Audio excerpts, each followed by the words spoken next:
ಅಬ್ಬೆ, ನಿಮ್ಮ ಮೊಮ್ಮಗಳು ನಿಮ್ಮ ಹತ್ರ ಇಷ್ಟು ವರ್ಷ ಏನನ್ನೂ ಕೇಳಿಲ್ಲ, ಈಗೇನೋ ಕೇಳ್ತಾ ಇದ್ದಾಳೆ. ಇವಳು ಒಂದು ಸಣ್ಣ ಆಸೆನೂ ನಿಮ್ಮಿಂದ ಪೂರೈಸೋದಕ್ಕಾಗಲ್ವಾ? ನೋಡು ಬಾನಿ, ನೀನ್ ಈ ತರ ಎಲ್ಲ ಮಾತಾಡಿದ ತಕ್ಷಣ ನಾನು ಕರ್ಗ ಹೋಗ್ತೀನಿ ಅಂತ ತಿಳ್ಕೊಬೇಡ. ಇವಳು ಕಾಲೇಜಿಗೆ ಹೋಗೋ ಹಾಗಿಲ್ಲ. ಹಳೆ ಅಂದ್ರೆ ಏನೇ ತಿಳ್ಕೊಳಲ್ಲ.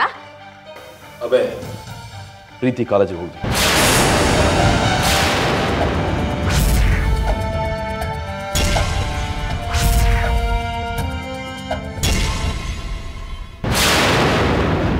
ಅಂದ್ರೆ ಏನ್ ಹೇಳ್ತಿದ್ದೀರಾ ನೀವು?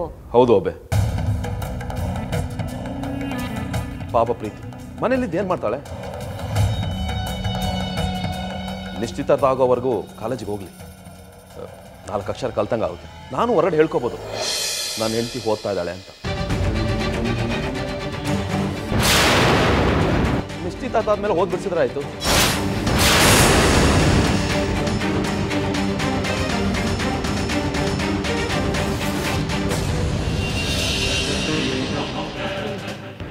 ಏನೋ ನೀನ್ ಹೇಳ್ತಾ ಇದೀಯ ಅಂತ ಒಪ್ಕೋತಾ ಇದ್ದೀನಿ ನಂಜುಂಡ.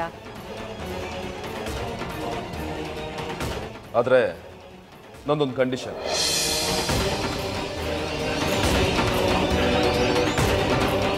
ಪ್ರೀತಿನ ನಾನೇ ಕರ್ಕೊಂಡೋಗಿ ಕರ್ಕೊಂಡು ಬರ್ತೀನಿ.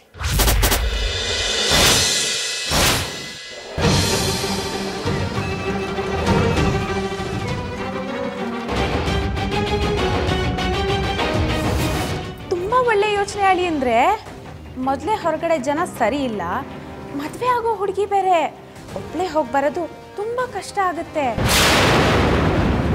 ಅಳಿಂದ್ರು ಹೋಗಿ ಬಂದ್ರೆ ನಮಗೂ ನೆಮ್ಮದಿ ಅಲ್ವಾ ಅಬ್ಬೆ?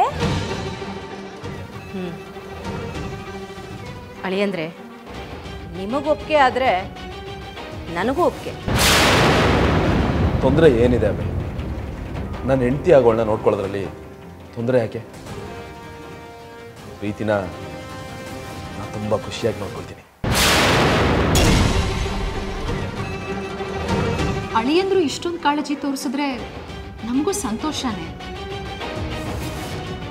ಆದ್ರೆ ಮದುವೆಗಿಂತ ಮುಂಚೆನೆ ಹುಡುಗ ಹುಡುಗಿ ಈ ರೀತಿ ಊರೆಲ್ಲ ಸುತ್ತಾಡ್ತಿದ್ರೆ ಜನ ಏನಂದ್ಕೊಳ್ತಾರೆ? ನಮಗೇನು ತೊಂದರೆ ಇಲ್ಲ, ಆದರೆ ಜನ ಮಾತಾಡ್ಕೊಳ್ತಾರೆ, ಅದು ಸರಿ ಹೋಗಲ್ಲ ಅಲ್ವಾ? ನೀನು ಹೇಳೋದೇನೋ ಸರಿ, ಆದರೆ ಪ್ರೀತಿನ ಒಬ್ಬಳನ್ನೇ ಕಳ್ಸಕ್ಕಂತೂ ನಾನು ಸಿದ್ಧ ಇಲ್ಲ. ಅವಳನ್ನ ಯಾಕೆ ಕರ್ಕೊಂಡು ಹೋಗ್ತಾರೆ? ನಾನು ಕರ್ಕೊಂಡು ಹೋಗ್ತೀನಿ ಅಬ್ಬು.